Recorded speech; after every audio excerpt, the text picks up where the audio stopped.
love is in the air. Stay underground.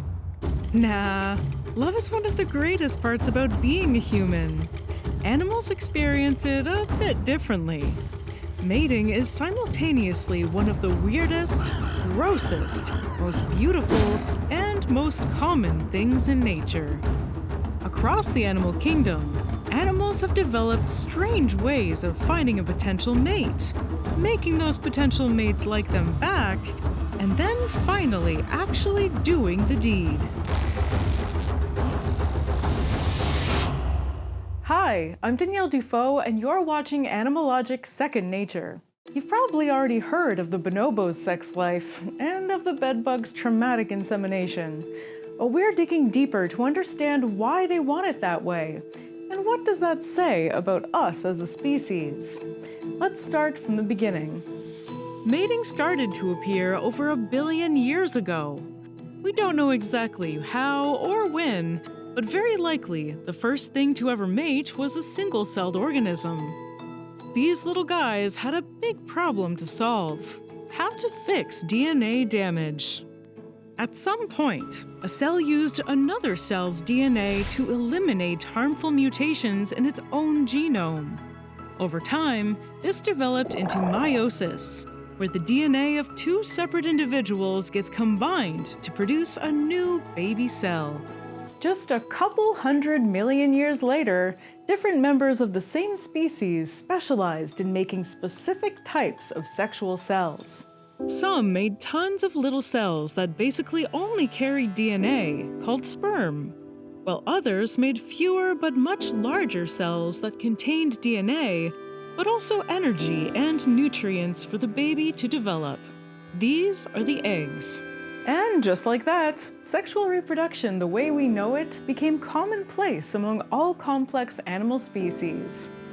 This made a lot of people very angry and has been widely regarded as a bad move. Just kidding, mating is okay, or so I've heard. But it did create a whole new set of problems for animals.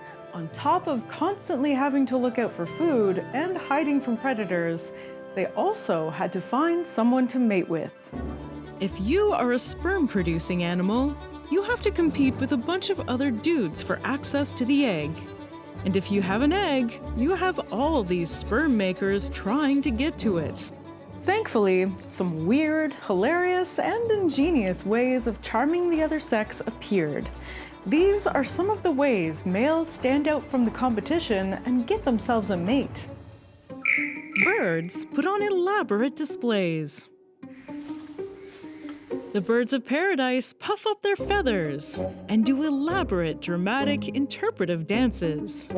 Peacocks risk their lives carrying around cumbersome tails to fan out and show off to their females. Check out how many iridescent eyes I have, and how symmetrical my derriere is. How biblically accurate. Frigate birds come with built-in red balloons in their throat. It doesn't look like much in their day-to-day life, but when the mating season comes around, they blow it up. Their double chin becomes a scarlet billboard that says, "If my neck is this big, can you imagine how healthy my sperm is?" This phenomenon also extends to many other bird species, where the males are very extravagantly adorned, while the females are more brown or dull-colored, but better camouflaged from predators. And yes, the males are very conspicuous to other animals, and the colors and ornaments also indicate good health. So, why spend their whole life advertising their deliciousness? Unfortunately for the males, this is an accidental sexual selection mechanism. It's called runaway selection. It starts small. A male with a little bit of a weird feature that makes him attractive. That male ends up having more kids than average. And over time, that feature becomes a signal of attractiveness. Females keep choosing the males with the best representation of that feature, creating a positive feedback loop that ends up creating exaggerated features. It only stops if the feature gets so absurd that it stops males from reaching sexual maturity by making them too vulnerable. In mammals, we also see a lot of sexual dimorphism. In almost half of all mammal species, males are significantly larger, but they're usually the result of competition between males.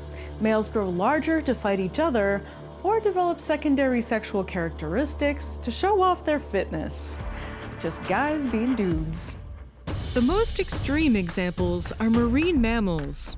Elephant seal males can be up to 10 times heavier than the females, but they have to fight other massive males to protect their harems. When it comes time to mate, he has to approach her carefully from the side to avoid crushing her. For most animals, looks aren't important at all.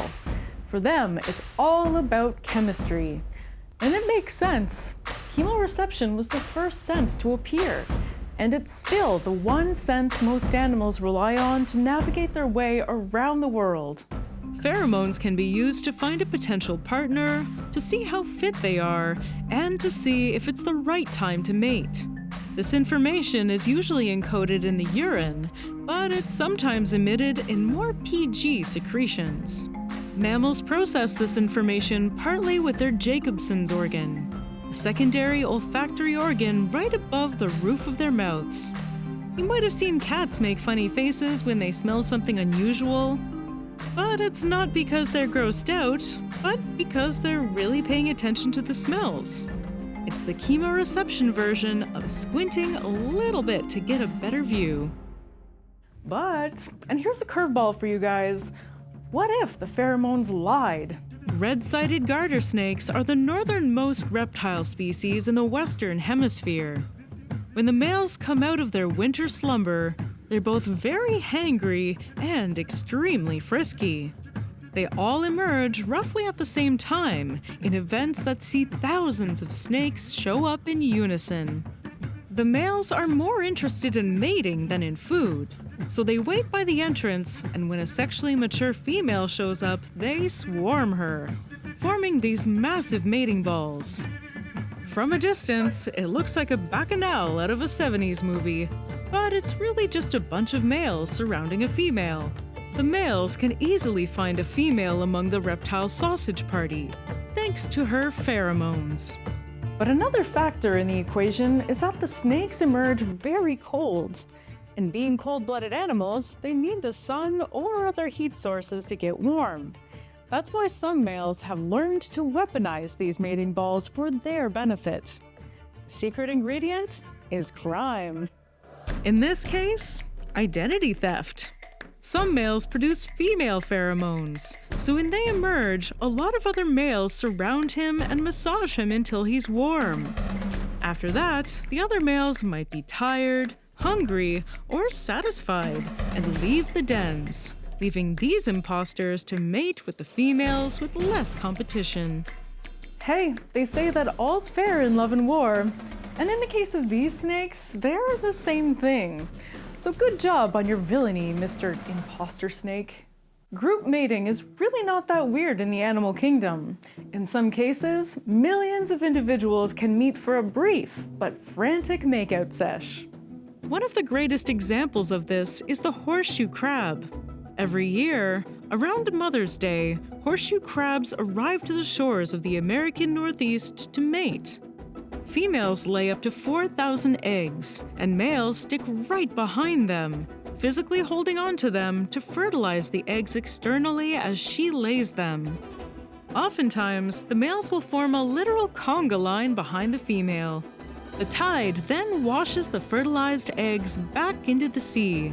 Similarly, the grunion, a freaky little fish, comes up to the beach to mate in gigantic groups. The females bury their tails in the sand and lay the eggs, while the males wrap themselves around them to fertilize them. These mass spawning events are very helpful for fish and invertebrates, where the eggs are fertilized outside of the female. It increases the chances of mating for every individual, since there are lots of members of the opposite sex releasing thousands or even millions of reproductive cells. And this is good for the species, because the ocean is such a dangerous place, and the odds of making it to sexual maturity are so low.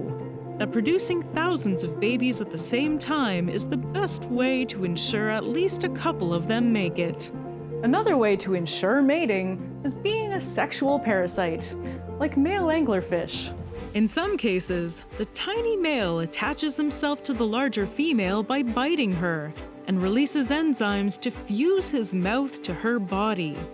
From there, he will rely on her for nutrients until they both die. It's kind of an anglerfish centipede situation. But even though they're attached, they still do external fertilization. The advantage of this strategy is that whenever the female is ready to spawn, there's a male right there to fertilize the eggs. This is a helpful strategy for these deep-sea animals. There really aren't that many mates around, so if all it takes is giving him food and protection to keep him around, it's technically worth it. Hey, we've all been there. The advantages of internal fertilization are that the embryos are better protected. In mammals and other complex animals, it gives it more time to develop. Primates are really good at it, but some other animals kinda ruin the fun for each other. Feline males have penis spines that, rake the walls of the female's vagina. This is thought to trigger ovulation or to scrape out the competition's sperm. No wonder they make such a ruckus. Slugs are hermaphroditic, and when they mate, they get each other pregnant. Sounds like a lovely arrangement, but in some species, one of them will bite the other's penis off to prevent them from mating with anyone else. Why, guys? Why? But the worst offenders are the only other species to mate in the same beds as us: bedbugs. Males have a harpoon-like penis that they use to stab the female in the abdomen and deposit the sperm directly into her bloodstream. From there, the sperm is carried by the bloodstream towards the reproductive organs. The weird thing is that females seem to actively want to kill the sperm, and most of it is destroyed by their immune system. And when males try to mate with a female that they can tell has already mated, they spend less time on her, knowing that the chances of fertilization are lower. Another theory on the evolution of traumatic insemination is that it removes female sexual selection, which is a shame, because when females get to choose, we get amazing birds, as well as some of the coolest animals in the world, bonobos. One of the leading theories on why bonobos are so much nicer than chimps is that for some reason, females had a greater degree of selection than chimps. And over time, they chose to mate with the nicest males. Now, they use sex for greetings, bonding, conflict resolution, and just for fun. Similarly, in hyena societies, females are dominant, in part because they've developed a pseudopenis. Instead of a vagina, they have a phallus that has to be erect for mating. Males can't coerce them into mating, and the females usually choose the most good-natured males to mate. The cost of this is unfortunately very high. The pseudopenis is very narrow, and most females' first babies don't make it out before running out of oxygen. Also, it's likely incredibly painful. But that's the cost we pay for making our own choices. It's a weird world, and mating is one of the weirdest things in it. And yet, it has led to the evolution of all species, except for asexual species, who are doing their own thing. There's great beauty everywhere, and new beauty is made every day, and it's all owed to this crazy accident where strands of DNA tried to figure out how to fix and replicate themselves. So, what should we talk about next? Please let me know in the comments, and don't forget to subscribe for new episodes every week. Thanks for watching. See ya!